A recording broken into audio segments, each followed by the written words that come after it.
Naging matagumpay ang pagdalo ng Pilipinas sa Climate Change Conference sa Dubai. Ayon yan sa Department of Environment and Natural Resources.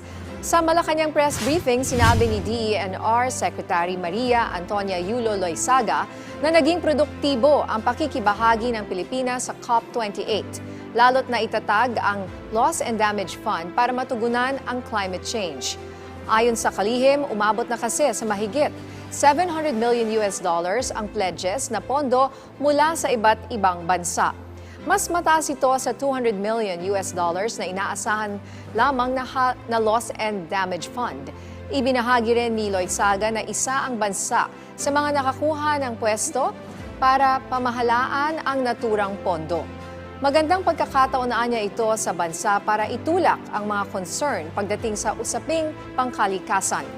2 taong magiging bahagi ng board ng Loss and Damage Fund ang Pilipinas sa taong 2024 at 2026. Habang makakasama naman ng Pilipinas ang Pakistan bilang board member sa taong 2025. Sinabi naman ni Yulo na sisikaping agad na ma-roll out ang pondo oras na ma-establish na ang board.